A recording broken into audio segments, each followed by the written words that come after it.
अस्सलाम वालेकुम रहमतुल्लाहि वबरकातुहू। आज हम आपको सऊदी बायो ऐप के हवाले से बताएंगे कि आपने बायोमेट्रिक करना कैसे है, बाहर वालों ने कैसे करना है और पाकिस्तान वालों ने कैसे करना है। क्योंकि बाहर वालों सऊदीया हो गया या फिर ऑस्ट्रेलिया और बहुत से हुज्जाज जो हैं वो बाहर से भी आ रहे हैं, तो उनको बायोमेट्रिक का इशू रहता है। तो बायोमेट्रिक की सबसे पहले एप्लीकेशन इंस्टॉल करने में इशू होता है, बाकी तो चीज़ें स्मूथली चलती हैं। तो आपको अपने मोबाइल का विजन जो है, अपने मोबाइल का रीजन वो जो है आपको पाकिस्तान करना पड़ेगा या इंडिया, या जो भी अगर इंडिया से हैं या बांग्लादेश से हैं, क्योंकि बाहर रहते हैं तो उनको उस कंट्री का रीजन करना पड़ेगा क्योंकि उस रीजन में अवेलेबल है। उसके बाद ये इंस्टॉल होगी, ठीक है। सऊदी बायो ऐप का लिंक वीडियो के नीचे हम दे भी देंगे, या आपको सऊदी बायो ऐप एप्पल पे सर्च भी कर सकते हैं।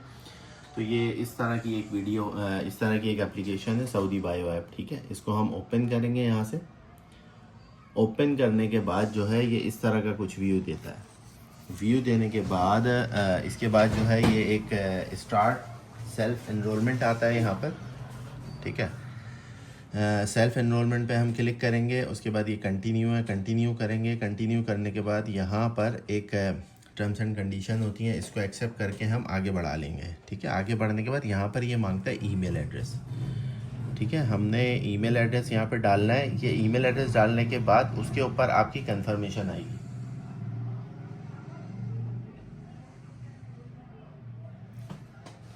ये हमने ईमेल सेंड कर दी है। गो टू ईमेल जाएंगे, आपने ईमेल खोलनी है।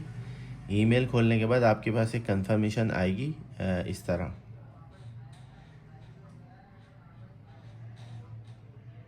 ये इस तरह कंफर्मेशन आएगी मूफा वन टाइम पासवर्ड के नाम से। ये क्लिक हेयर टू वेरीफाई। जैसे ही आप वेरीफाई करेंगे गूगल पे या किसी पे भी आप खोल लें, तो उसके बाद ये पॉपअप होके अलाउ कर देंगे, तो ये उस एप्लीकेशन पे ले जाएगा आपको।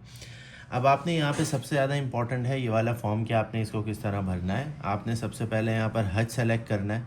उसके बाद इशूइंग एम्बेसी सेलेक्ट करना है, पाकिस्तान इस्लामाबाद। इंडिया वाले हैं तो इंडिया वाले अलग, और बांग्लादेश हमने पाकिस्तान इस्लामाबाद सेलेक्ट कर लिया है। उसके बाद प्रीवियस वीज़ा अगर आपका लगा हुआ है, जैसे आपका मिसाल के तौर पे कोई इसी पासपोर्ट, सेम पासपोर्ट पे जो आपका लगा हुआ है कोई वीज़ा, तो जो आप पासपोर्ट स्कैन करेंगे तो यहाँ पे same this the passport used for my previous visa in the same as my current passport, ठीक है। आप इस पर क्लिक कर देंगे। अगर इस पर नहीं लगा, पुराने वाले पे लगा है, तो नीचे पुराने वाले का डाल देंगे, अगर 3 सालों के अंदर लगा है। अदरवाइज़ ज़रूरत नहीं है। तो हमारा लगा हुआ था, हमने इसको कंटिन्यू कर दिया। अब ये कह रहा है स्कैन पासपोर्ट। स्कैन पासपोर्ट करने की 2 सूरतें हैं। एक है NFC पासपोर्ट ना, NFC पासपोर्ट होता है इस टाइप का, जिसपे ये बना हुआ होता है, ई पासपोर्ट कहलाता है ये, ठीक है। इसके अंदर ये सारा सिनेरियो होता है। इसको हम पहले स्कैन करेंगे, उसके बाद ये NFC पे ले जाएगा। अब ये कह रहा है कि जी पासपोर्ट स्कैन करें। अब हम सबसे पहले इसको ऐसे रख के ये सामने, ये ऐसे पासपोर्ट करके स्कैन करेंगे इसको। ये स्कैन हो गया, पासपोर्ट आपका इस तरह करके आ जाता है। कभी कभी एरर भी दे देता है। अपनी पासपोर्ट की डिटेल चेक कर लें बाद में, जब आप वेरी नेक्स्ट करेंगे। अब ये कह रहा है कि आप NFC, जो जिसके ऊपर ये चिप नहीं होती, नॉर्मल पासपोर्ट होता है इस तरह का, तो उसके ऊपर NFC की ज़रूरत नहीं होती है, डायरेक्ट स्कैन करके आगे ले जाता है। लेकिन क्योंकि यहाँ पर क्या कहते हैं, ये NFC पासपोर्ट है, तो ये कह रहा है कि आप NFC स्कैन भी करें, ठीक है। तो आप स्कैन पासपोर्ट करेंगे तो NFC मांग रहा है, हमने इसके साथ ये अटैच कर देना है ऐसे।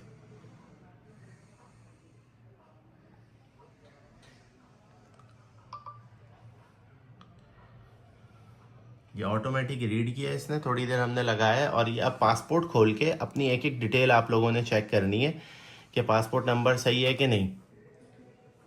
इसके बाद जो है, जब हमने स्कैन कर लिया, ये कंफर्म योर डिटेल, इसमें पासपोर्ट नंबर, आपने डेट ऑफ बर्थ, नाम और ये हर चीज़ चेक करनी है। एक्सपायरी डेट भी चेक करनी है। अक्सर गलत भी उठा लेता है, नाम की स्पेलिंग गलत उठा लेता है या नाम गलत उठा लेते हैं, तो हर चीज़ चेक करनी है। अगर सही नहीं उठाया तो आपको दोबारा स्कैन करना पड़ेगा। अच्छा, आपका अगर पासपोर्ट सही स्कैन नहीं हुआ तो ये रीट्राई स्कैन लिखा हुआ है, इसके ऊपर जाएंगे तो दोबारा स्कैन करेगा, ठीक है।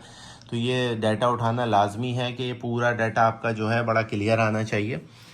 हर चीज़, पासपोर्ट नंबर और आपका नाम जो पासपोर्ट के ऊपर है, first name, last name, family name तो खैर वो ऑटो उठाता है, लेकिन स्पेलिंग ज़रूर चेक करनी है। नेशनलिटी वगैरह कभी कभी गलत भी उठा लेते हैं। पासपोर्ट नंबर ख़ास तौर पे चेक करना है कि आपने पासपोर्ट नंबर सही उठाया या नहीं उठाया, या सिस्टम ये आपके कैमरे ने उठाया नहीं। अगर नहीं उठाया तो रीट्राई स्कैन कर दे तो वो हो जाता है। इसको कंटिन्यू करेंगे। इसके बाद हमने कंटिन्यू किया। कंटिन्यू करने के बाद अब ये मांग रहा है फेस कैप्चर। अब आपने फेस कैप्चर के हवाले से ये बिल्कुल इस पे आना है, बिल्कुल साफ़ सुथरी जगह पे जहाँ पर आपको वाइट बैकग्राउंड हो या वो हो। आपने यहाँ से यहाँ आपने सबसे पहले देखें स्टार्ट फेस कैप्चर आ जाएगा। स्टार्ट फेस कैप्चर आने के बाद ये तस्वीर आ गई। अब तस्वीर आने के बाद अब ये जो है ना ये हमें मूव क्लोज़र करना है। ये अब कह रहा है रिमूव ग्लासेस, ग्लासेस के साथ नहीं आएगा, ये हमने ये कर लिया। अब ये थोड़ी देर में ये ग्रीन बना हुआ आ जाएगा इसके ऊपर।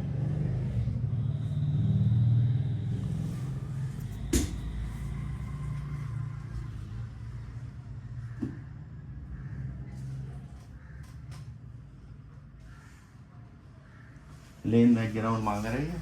प्लेन बैकग्राउंड के लिए यहाँ पर ये अब आप देखें ग्रीन हो गया। ये रीट्राई करना है क्योंकि मेरा आई थिंक हो गए ये दोबारा।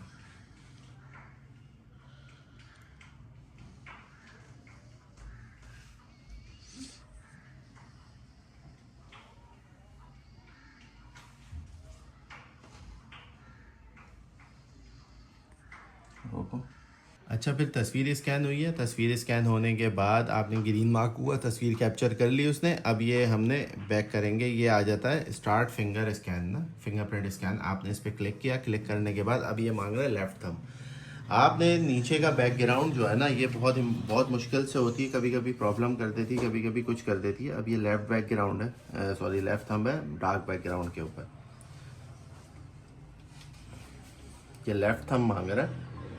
अब ये लेफ़्ट थंब पे देखें इसने मेरा वो ले लिया है डार्क बैकग्राउंड पे। अगर बैकग्राउंड सही नहीं होगा, अब देखें मैं इस पर करता हूँ तो ये ऊपर लिखा हुआ आ गया कि स्मूथ बैकग्राउंड या डार्क बैकग्राउंड ना लिखा हुआ आ गया। अब आपने उंगलियों को बड़ा तरीके से करना है। देखें अब ये बैकग्राउंड का कह रहा है, ठीक है, क्योंकि वो उसके ऊपर चमक पड़ रही है। तो आपने इस तरह का नीचे का ब्लैक बैकग्राउंड हो या कोई भी ऐसी काली चीज़ हो वहाँ पर रख के आपने करना है। देखें इसने फ़ौरन उठा लिया इसके ऊपर ना, ब्लैक बैकग्राउंड था। और एक अगर कोई बूढ़े लोग हैं तो उनको जो है अपना ये जो बायोमेट्रिक है ना, ये जो आपकी पोर है इसके ऊपर फिर आपको यानी उंगलियों पे आपको वो लगाना पड़ेगा, क्या कहते हैं उसको, सैनिटाइज़र।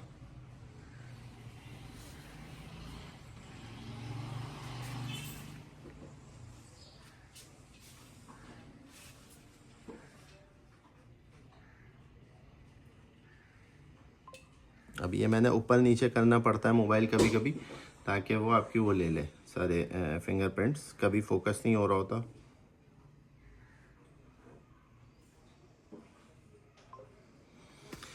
अब ये देखें बायोमेट्रिक का इस तरह आ जाता है। कभी कभी इशू आता है, दोबारा वेरिफिकेशन पे भी चला आता है कि आप ये वाली उंगली करें दोबारा, आप चारों हाथ दोबारा करें। तो दोबारा में ये देखें अब ये मेरा आया तो ये 2 उंगलियां दोबारा मांग रही है। अब ये मैं सेम पूरा हाथ ही रखना पड़ेगा मुझे ऐसे। अभी इसने कैप्चर कर लिया, ये 2 उंगलियां थी वो मार्क कर दी। अब ये मेरे पास ऐसे डिटेल आ गई है पूरी। मैं इसको वेरीफाई करूँगा, इसको सेंड करूँगा, ठीक है। सेंड करने के बाद मेरे पास कंफर्मेशन की ईमेल आएगी, ठीक है। ये पहले घूमने दें इसको अच्छी तरह, ये हो जाए, उसके बाद फिर कंफर्मेशन की ईमेल आएगी। ईमेल आएगी तो उसके अंदर आपका बायोमेट्रिक रिजेक्टेड या डन का आता है, रिजेक्ट भी हो जाता है, ठीक है। अब वो किस तरह की ईमेल आएगी वो भी मैं आपको दिखा देता हूँ। ये इस तरह की ईमेल आती है, ये आप चेक करें इसके अंदर।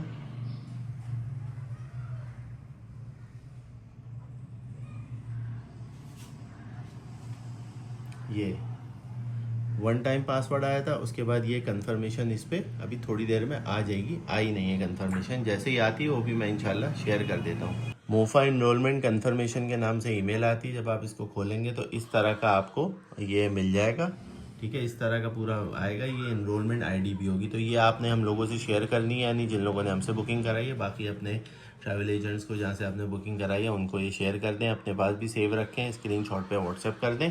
या अगर ये आ जाता है तो बायोमेट्रिक कंप्लीट है। अगर यहाँ पर रिजेक्टेड आता है या रीसबमिट आता है तो फिर आपको दोबारा बायोमेट्रिक करना होता है उसके ऊपर। बहुत बहुत शुक्रिया। बाकी कोई भी इशू आए तो आप कांटेक्ट कर सकते हैं अपने ट्रैवल एजेंट से भी, वो भी आपको गाइड कर देगा इंशाल्लाह। तो कोई भी इस तरह के इश्यूज़ हैं, क्योंकि बायोमेट्रिक करना लाजमी है। अभी टाइम भी शुरू हो गया अब इन चीज़ों का प्रोसेस का, ताकि बायोमेट्रिक टाइमली हो जाए, इश्यूज़ ना हो।